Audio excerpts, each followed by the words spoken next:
Hey, Eric. This is Reggie Weedman over on the West Coast in Hawaii.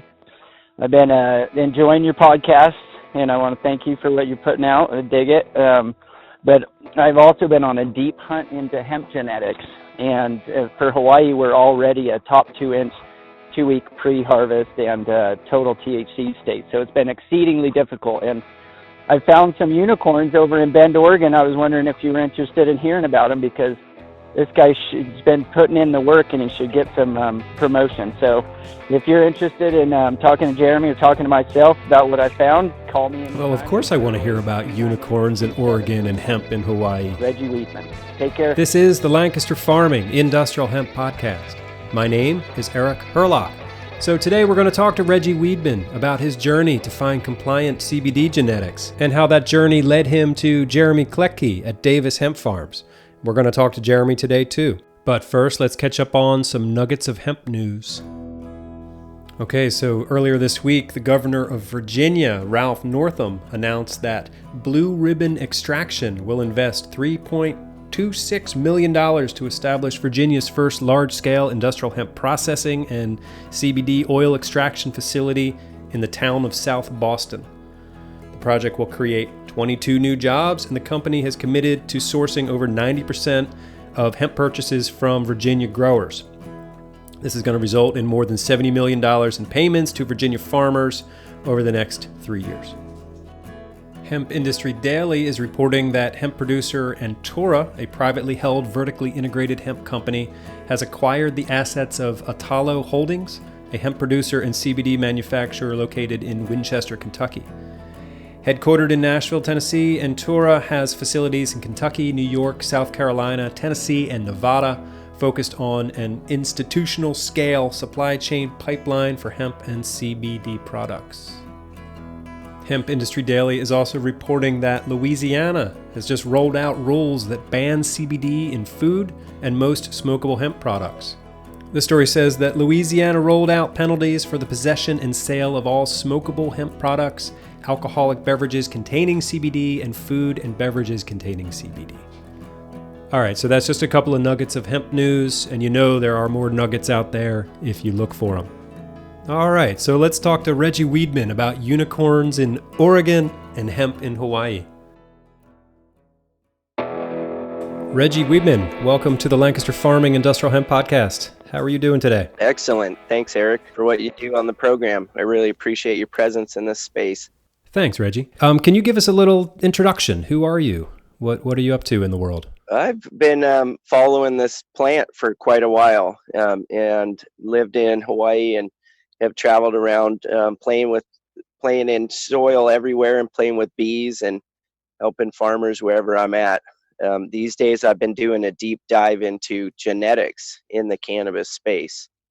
And because Hawaii's rules have been testing the top 2 inches, 2 weeks pre-harvest, and a total THC state, I set out to find genetics that would work for Hawaii. And that's when most breeders have told me that it's impossible in the CBD space to find genetics that can be left to maturity. And as most farmers have found in Hawaii, we get about 4 weeks into flower and they go over the total THC mark already. Wow. So what happens? Does that have to be destroyed, or what are the rules like down there? Well, they let a few go last year. Most, I think it was 17 out of 30 failed the test last year, and a few were close enough. They let them do things with it, and the most, did have to destroy their crops. That's a shame, because it seems like the plant wants to produce the THC. So it's like if your crops go hot, it's not that you're a bad farmer, it's that your crops are just doing what they want to do and you're a good farmer. Yeah, but exactly. These arbitrary regulations get in the way. Yep, and it's at the end of doing all your work that you find out. So these farmers put in all their time and effort and then, have to dispose of it. So on your journey to find good genetics, where has that taken you? Well, it's taken me all over Oregon and California in this last year specifically, but I've talked to people everywhere. And I like to ask the breeders, the two big things is show me how big your CBD gets And what's the ratio in determining if it even, because most seed sellers will still tell you USDA compliant in big bold letters, but advertise a 16-18% CBD. And so you run the number and you can often find out that it would go over that maximum allowable amount of THC as it gets to that really high CBD percentage. So have you found any good genetics? Yeah. I was sourcing for Hot Leafs, this smokable hemp brand, last year, and only one sample got sent to us that was actually trimmed flower and total T compliant. And it turned out to be this painted lady.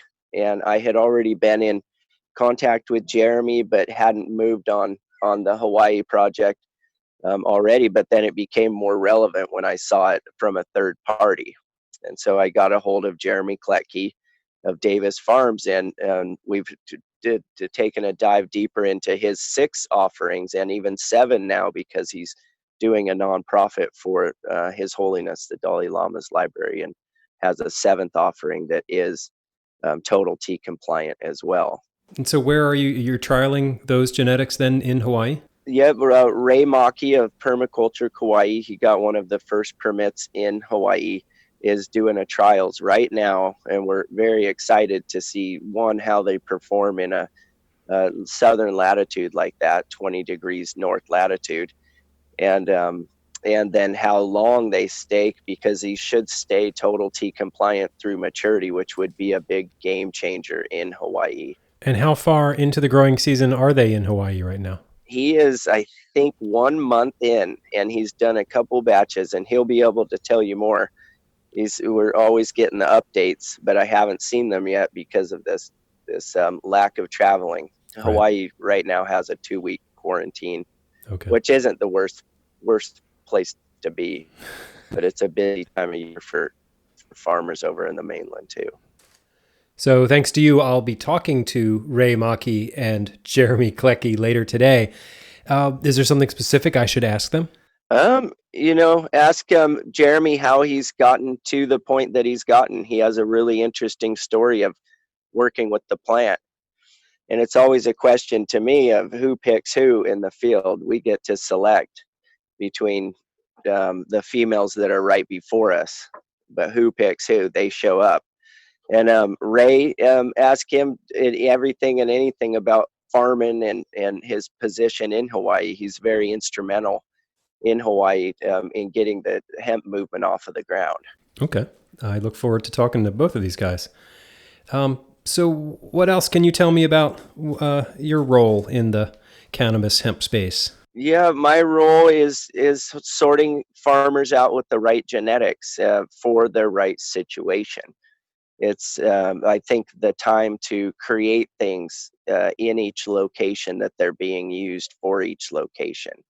It's this, there's a plastic nature to this plant, and just setting out with clear goals in mind, the plant usually shows up and it conforms to our need while we conform to its needs. So it's engaging in that plastic nature in a worldwide scale, because everyone's opening up for the use of this plant now, and it's doing it right. I like to sort farmers out in the cleanest fashion. I'm very into healing the land from the prior use and making the farmland feed us again clean and highly nutritious produce. So my goal is to help regenerate farmland using the means that we have at our disposal, and hemp is just one of them. There's bringing science and farmers together is a big key to me. So look into your crystal ball a minute and tell me what you see in the future. Where are we going to be hemp-wise in, say, 20 years?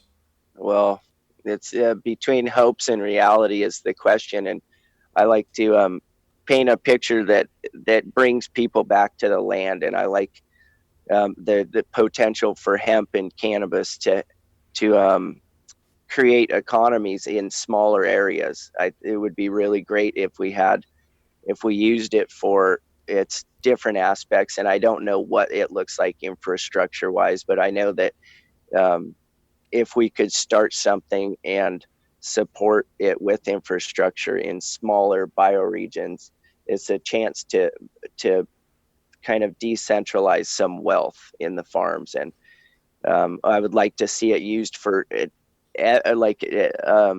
you know how hemp touches so many people and cannabis touches so many people in so many ways. It would be great to see it more integrated into a smaller scale and not necessarily a bigger scale around us, and help support farmers everywhere, instead of just a few big farmers some Right. places.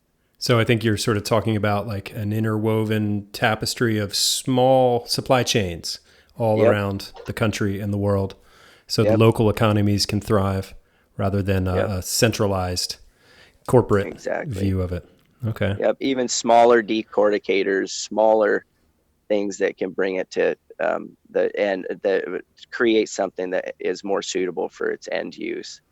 What does it look like along the way? Uh, and I guess genetics fit for each location is got to be a thing. I keep getting back to genetics because we haven't had the broad scale farming in all these small places of hemp yet, and so it's time to bring it everywhere and work on it in individual locations, bioregions. So we need localized plant breeders working on this everywhere. Yep, exactly. And or it would be really cool experiments, Stephen, to bring this same genetics, a package, to places in bioregions and see how they perform and see what the environment, and the end use, selects for, in Right. a way. What are some of the other bright spots that you see in the hemp space? Uh, just that I think a good thing is that people are scaling back this year.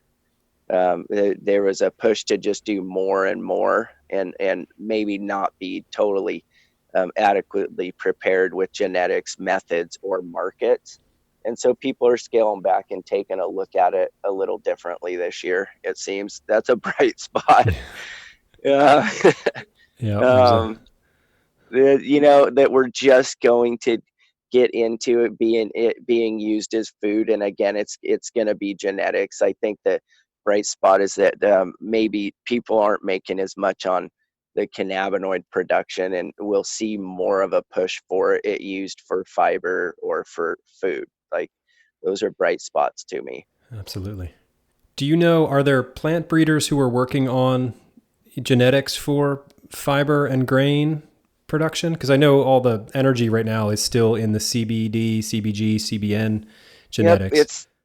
it's something that I'm hearing about more and more. It's people are trialing it. Some people are already, have already like gotten genetics that they're working on, and I think they're starting to do bigger acres, especially of the seed crops.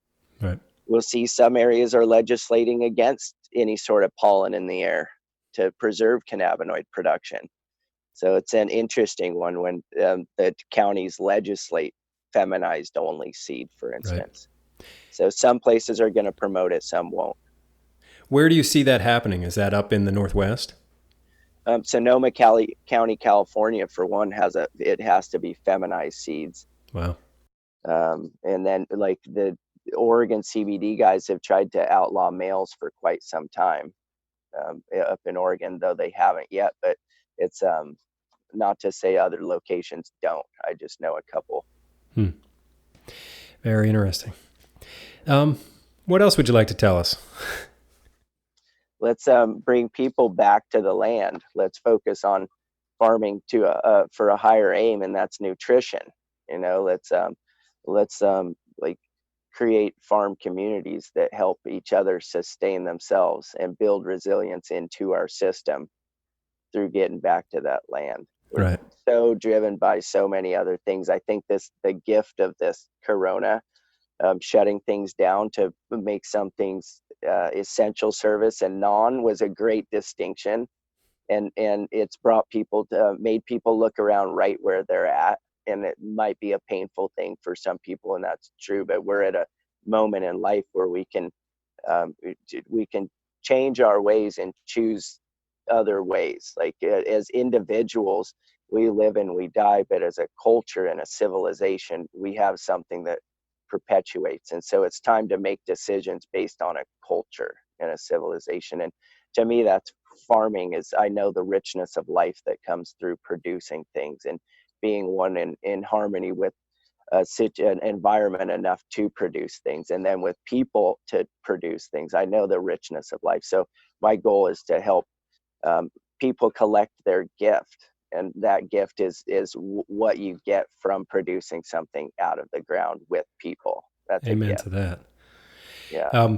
There's somebody I know in the hemp space here in Pennsylvania, a guy by the name of Eric Titus White, who's been on the show before, but he likes to say that hemp is a gateway crop. You know, it brings people into farming who had never considered farming before, but now, you know, they're growing hemp and they're farmers. And yeah, I think we need more of that. At one point, you know, like most of America, they were connected to the land. They were farmers. They were producing something. And now it's like less than 2% of the population produces the food for everybody else. And that just seems sort of out of balance. That seems dangerous to me when you talk supply chain and moving things around. And to me, it's very going to become more and more important to actually worry about what is growing around us, just in case, just to hedge our bet. Not even if we go into production with them, but I really think we do need to support farmers market movements and the localized food security, or decentralized at least. I agree. Reggie Weedman, thank you for your time today. Thank you, Eric. So thanks to Reggie, I was able to get in touch with Jeremy Klettke at Davis Hemp Farms in Oregon. And he also put me in touch with Ray Maki in Hawaii. Both of these interviews are very informative, and I learned a whole lot, and I know you will too. But it's too long for one episode, so we're going to hear the interview with Jeremy now, and then next week we will hear the interview with Ray Maki. All right, here we go. Jeremy Klettke, welcome to the Lancaster Farming Industrial Hemp Podcast. Could you introduce yourself for us, please? Certainly. My name is Jeremy Klettke. I am the founder and CEO of Davis Hemp Farms in Oregon. We are purveyors and producers and purveyors of feminized hemp seed for the CBD hemp production space. Have you been in the hemp space a long time? How did you get your start? So I've spent almost 30 years in the cannabis and hemp space, had the opportunity to work in the late 90s for the Swiss government in 97 and 98, producing at a field scale. Went from there to work in Holland in glass houses, and then to Czech Republic before finally ending up back in the States in 2007. In 2007, we started in the medical program here in Oregon, built a nice little company producing CBD 1-to-1s, 2-to-1s, 10-to-1s, and 20-to-1s as far as the ratios go, is what I'm speaking of there, THC to CBD ratio, in the Oregon marketplace, and sort of became known for that here. When we had the opportunity to enter into the hemp space in 2015, we jumped at it. We were, like I said, we were already deep down the rabbit hole of figuring out this CBD game. And so we started then developing federally compliant CBD varieties in 2015. And I reference it that way because I think at the time, most of the varieties that were available in the marketplace, open source, were really based on a Delta 9 compliance, which is what a lot of the pilot programs in independent states were running. And not many people were focused on trying to create something that would actually suit the 2014 federal farm bill.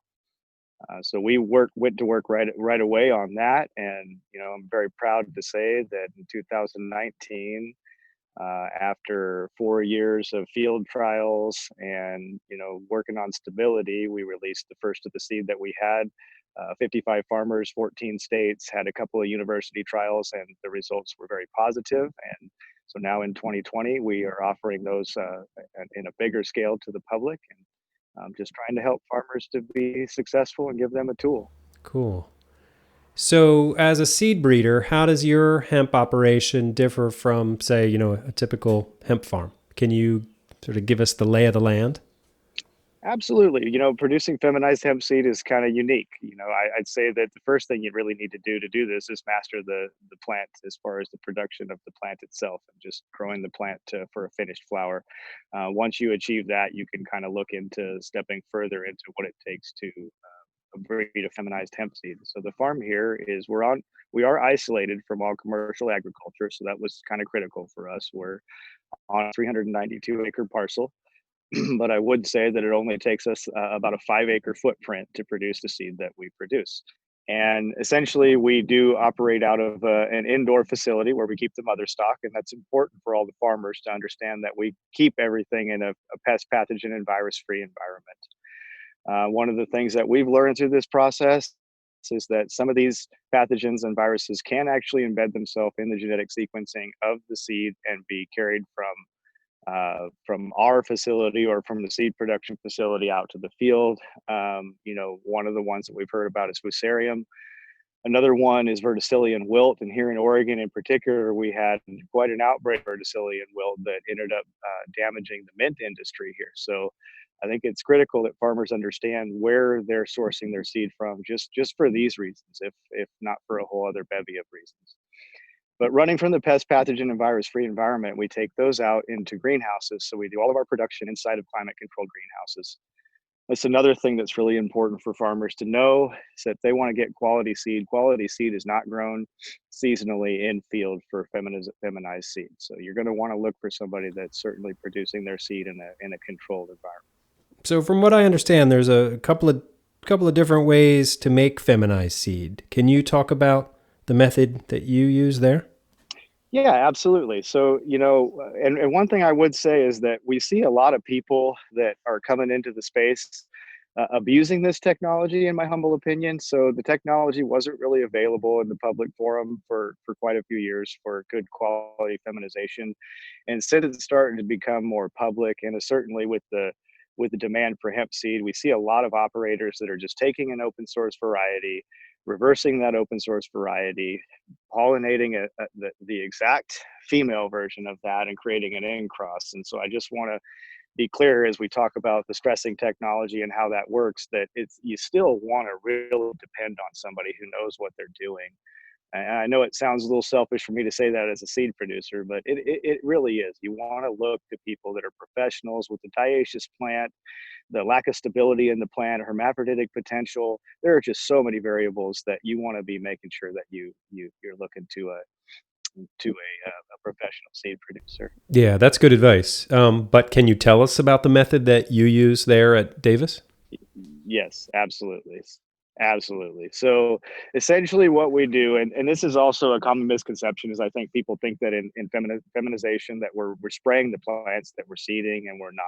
So essentially what we do is we take a set of plants, and then we're going to apply a stressing agent to them. And what that stressing agent does is it disrupts the ethylene production in the plant. And by doing that, the plant now chooses to reverse sexes, chooses to become male and become a pollen producer.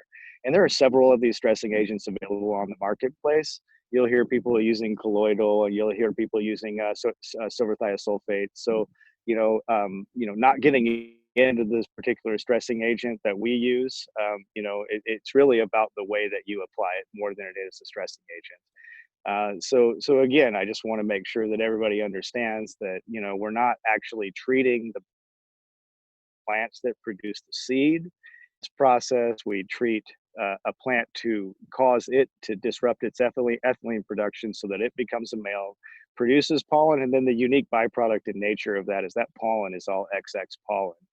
And then when you cast that pollen onto the plants that you're producing seed and pollinate the stigma, they will only create female seeds. So ethylene is a hormone, and so you're essentially disrupting the hormonal balance of the plant?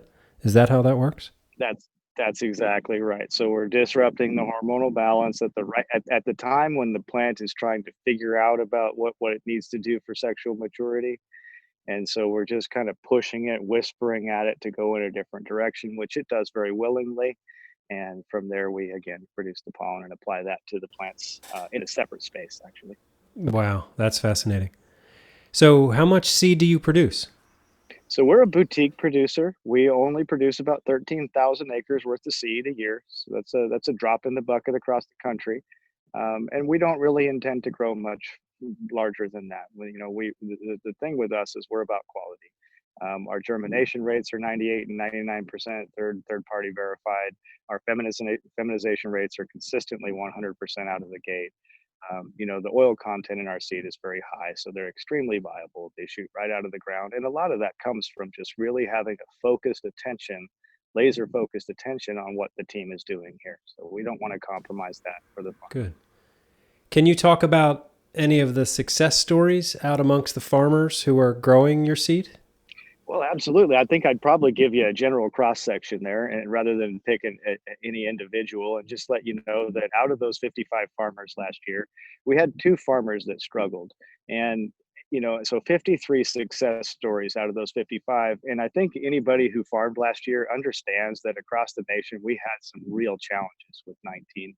A lot of the farmers called it no plant 19. And what I'd say is that we built a genetic that will be field hardy and stand up to frost, stand up to most of what the weather's going to throw at it. But the farmers that we had trouble with actually got hit. They were in the same region. Both of them got hit with an early October 13 and 16 degree not consecutive nights. So it's hard for any plant to survive that. But I would say that's really the big picture of success for us, is that we had farmers succeed and actually finish crops. And then most importantly to us, we did not have a single farmer that had to have their crop embargoed or destroyed. So every single farmer that we had was well within their compliance levels. Are you actively involved in any lobbying efforts to get these THC requirements changed? So currently we are not. However, I would share with you that early on we were very involved in how the rollout went, both for recreational, for medical in the state of Oregon, and then in developing the legislation under which we operate for the hemp program for CBD production. And I think that, being politically active is really important for this. The industry is in its infancy. So any farmer in your region, that sees an opportunity, whether it's at the local level, be it city, county, or at the state level, please get involved, please get engaged. They don't have enough input from our side to really make the right rules. So yeah, I just can't impress upon you enough the importance of being active. So do you think we'll see a change in the THC requirements? Like, will we ever see, 1% or greater? Well, that's the question of the day. And I'm hopeful that we will, because it's an arbitrary number. I mean, the reason that we ended up, focusing on this 0.3, and I would also, go back to, we have 6 varieties available in the marketplace today that are all total THC compliant. And the reason we have those is not because they're truly unicorns or it's a miracle. It's because that's the direction that we bred.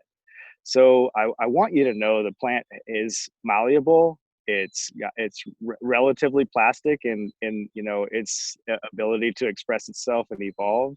So whatever direction we want to breed, we can achieve that.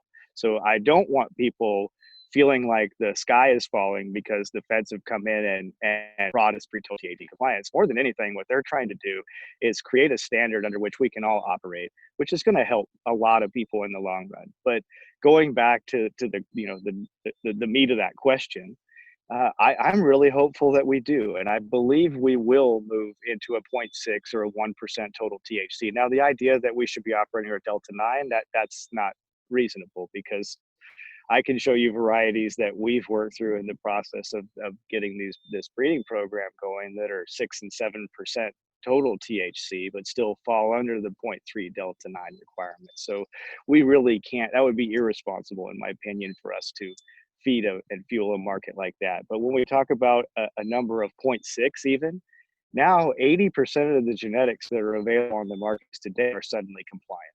So rather than forcing these guys to go through what we've gone through, which is spend the next 5 years developing these lines, or 3 years, let's say, if they're quick to it, maybe moving in that direction has a little bit more sense to it. And with all the chatter that we saw during that comment period, I'm comfortable they're listening. And I think we're, just to give you the crystal ball view, I think 2021, we're looking at total T. I don't think they're going to change the IFR before then. But I do believe when they put the final rule in that that's going to be a consideration, that we might be looking at a 0.6 increase. Reggie had mentioned that you've got some genetics down in Hawaii.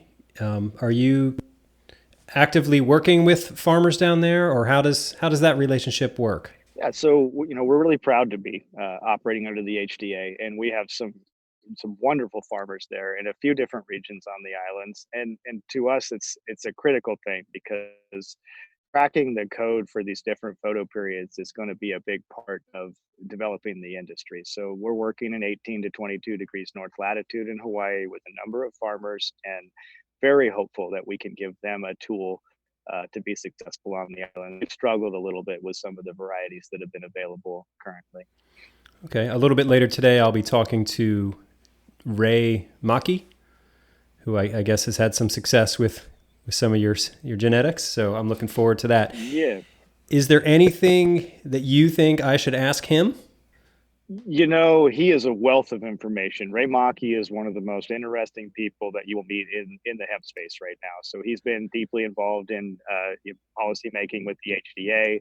He's really involved in sustainable agriculture, which is attractive to me, personally, as I think hemp is a great tool for us to sort of maybe shift into a more sustainable model of agriculture and away from some of the monocropping that we're doing, certainly away from some of the crops that are heavy pesticide laden or have a lot of herbicide requirements. So yeah, Ray's really good for that. And I would say really talking to him about when you hemp specific, talking to Ray about the struggles that they have to overcome seasonally by working in an 18 to 22 degrees north latitude. They don't have a big change or variability in their photo period. So that's what we're working on, cracking the code to with Ray right now.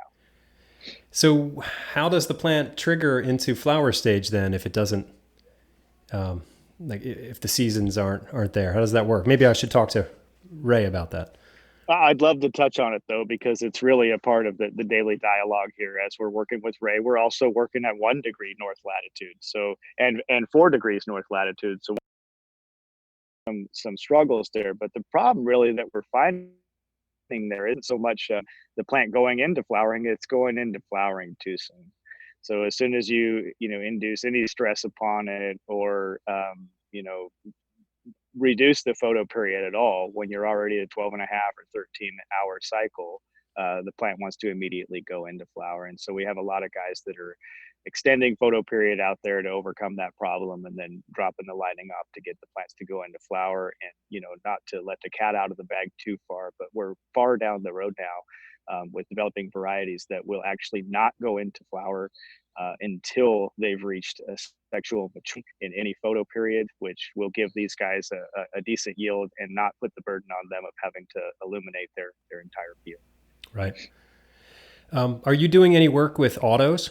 So we are working. There are some process patents, I think, ratified yet, but there are some process patents that are being pursued by another entity in the space, and so we're a little bit sensitive about how we deal with sub-autos right now. But essentially, that's how we work with the more northern latitudes. So when we get up above 50 degrees north latitude, then we induce some sub-auto and introduce some sub-auto, and now we can pull the harvest window back. But again, there's another company out there that's working on some process patents to try and hold that technology right or wrong, and so we're a little bit sensitive about how we work with it. Okay. I wasn't a great geography student, so when you're talking about these northern latitudes, do you mean Alaska, or where in the world are you talking about? Yeah, I mean, you take the whole band around the planet, but essentially anything more than 45 degrees north or south of the equator is what we're looking at. So yeah, you're certainly talking about Canadian climates. And I think the benefit of these plants are anywhere that we have an early killing frost. So the idea that we can get you a really good yield by going in May and pulling out of the field in end of August to early September, you're eliminating your frost potential. So it's also at lower latitudes, but higher elevations, higher altitudes. Right. Are you doing anything with the other sort of lesser cannabinoids, the CBG and CBN? Yes. And I mean, to touch on that briefly without going too far down the rabbit hole, what I would say to you is that we're primarily focused on THC and CBD. Now, I would never eliminate minors, and we think that they have a synergistic impact, just like all of the other compounds in the plant. So, when we talk about the entourage effect, Mhm. but breaking it down to the basis of the endogenous cannabinoid system, the human receptor system that works with these cannabinoids. We look at CB1 receptors hitting, with THC, and we look at CB2 receptors hitting with CBD. So the idea that these minors will be as revolutionary to the human body, I struggle with that a little bit. Now, you want to beat me over the head a little bit for saying that. I want to elaborate, make sure everybody understands I'm not throwing the baby out with the bathwater. The minors are critical, and the entourage is critical for really making the impact on the human body. But when we talk about the anti-inflammatory effect of CBD, CBG, CBC, they just don't carry that same impact on the human body. Right. Is there anything else that you think our listeners should know about Davis Hemp? I guess letting people know that if they want a good option for hemp seed this year, we're here, we're available, we're not sold out. We still have some seed that'll work in the Pennsylvania region. I'm pretty confident. Just feel free to give us a call if you're interested in hemp seed and still have a desire to grow this year. Or I guess another thing that I would add, Eric, is that we're relatively high touch. We understand this is a new space. It's in its infancy. It's emerging. Unlike a lot of the hemp seed producers, we're here to help support farmers to get into the space. So if you have any questions or need to learn anything, I'm a great resource, and don't hesitate to reach out to us directly. All right. Sounds good, Jeremy. Thanks. You bet. So we want to add on that anybody that is viewing the podcast and is interested in purchasing seed, just mention the podcast when you call us, and you're going to get a 15% discount. I would also add that we are currently offering an additional 25% discount to all new farmers in our farming network. And then we have extended our standard annual discount, which we call an early season discount of 10%. Because of the COVID and everything that's been going on with people. It's just been a real slow start to the season. So just put it out there that our top price on our minimum order quantity is $1 a seed. And if you are watching this and mention the podcast, you're going to end up paying no more than 50 cents a seed from us at this point in the season. All right. Wow. It actually pays off to listen to the podcast. Yeah. Cool. All right. So that's the Lancaster Farming Industrial Hemp Podcast. That's what you'll have to mention. Cool. Well, thanks, Jeremy. I'm sure our listeners will appreciate that. Of course. And yeah, appreciate taking the time. If there's anything else that we can do for you, never hesitate to reach out. That's Jeremy Klettke from Davis Hemp in Oregon. As I was putting this episode together and editing the interview with Reggie in the beginning, I heard what he said about Jeremy's work with the Dalai Lama. And of course, I forgot to ask Jeremy about his work with the Dalai Lama when I interviewed him. So I called him back. So Jeremy, in our initial call, I forgot to ask you about your work with the Dalai Lama. Can you tell me a little bit about that? Yeah, absolutely. So we had the unique opportunity through some other people in the cannabis space. John Bays, this gentleman we know, he's been working with the Dalai Lama for 7 or 8 years now to do an altruistic collaboration whereby all of the proceeds would go to the monastery in Ithaca, New York, where they're constructing a new library for the works of His Holiness. And I don't know how many people know, but we thought the story was pretty unique that the Dalai Lama has been reincarnating and being found in his new body for several lifetimes now. And he's made a statement to all of the Tibetan Buddhists that he is not planning to reincarnate again. And what he is doing instead is he's building this library in Ithaca at their monastery in Ithaca, New York, as a tribute to all of his lifetimes of work. And when we heard about that, we felt, that we would like to be involved and participate in any way that we could. And John had already done a program with another person that we know in the cannabis space, who runs a company called Bodhi Seeds, to do a THC seed collaboration whereby some of the proceeds would be donated to the library. And when we saw that opportunity and having this relationship with John Bays for 6 or 7 years ourselves, and watching his relationship with the Dalai Lama grow, we felt that we wanted to jump in and get involved in that. And so we created a variety called the Bhutan Glory. And the Bhutan Glory, that's a Tibetan swallowtail, so it follows with our theme of the Mariposa line. All of our varieties are named after butterflies, and this is a Tibetan butterfly. And so we have just released the Bhutan Glory in the last 2 weeks, actually. Proud to say it's a 7th total THC compliant variety, very terpene rich, and 100% of the proceeds will be donated to the library in Ithaca. That's fantastic. And people can find out about that on your website. Yes, you should be able to find out about that on our website, or feel free to call us directly and we will talk to you about it. But it's something we're very excited about, and we'd certainly like for people to get engaged and show their support for His Holiness. The variety is an amazing variety as well. The terpene complex is really neat on it. It's savory rather than sweet. So it's just a really nice smokable flower for the people that are looking at smokable flower. And we're just really proud of the opportunity to do this. Great. Have you yourself met with His Holiness? No, I have not met with His Holiness. John Bays has met with His Holiness many times and spent time in India and in Ithaca at the monastery, but we haven't had the opportunity.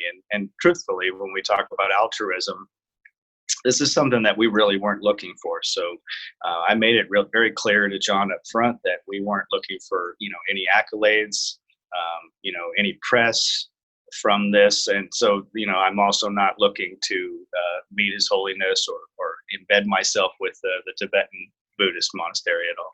I am curious if the Dalai Lama is, I suppose he's cannabis friendly. So I think that, and John Bays may be another good interview at some point for you, because he's been involved with His Holiness and the work in the monastery, like I said, both abroad and here in the States. And as I understand it, he's certainly warmed them up to the idea of what we're doing and the benefit that it can have for humanity as a whole. Oh, cool. Yeah, I'll try to follow up with him. Thanks. And thanks a lot for jumping back on the call, Jeremy. I appreciate it. You bet, Eric. All right. Well, that does it for today. Thank you for listening. So be sure to tune in next week for my interview with Ray Maki, who is growing Davis Hemp Genetics in Hawaii. It's a fascinating look at growing hemp in the Aloha State. So, all right. Hope to see you next week. My name is Eric Herlock. I'm the digital editor at Lancaster Farming newspaper. Check us out online at lancasterfarming.com. Check us out on the Instagram at LF Podcast Hemp. And if you can, write us a review on your podcast app or share the podcast with one person in your life. And I'm always looking for story ideas and interesting hemp folks to talk to. So if that's you, or if you know someone who fits that description, drop me a line. podcast@lancasterfarming.com. All right, thanks again. Until next time, I'll see you in the newspaper.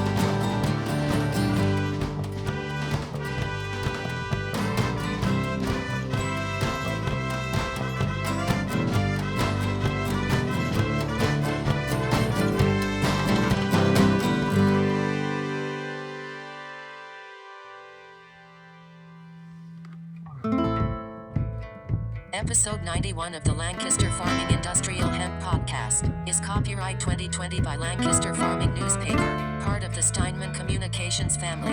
The show was written, recorded, edited, and produced by Eric Herlock. The music you hear throughout the show is courtesy of Tin Bird Shadow.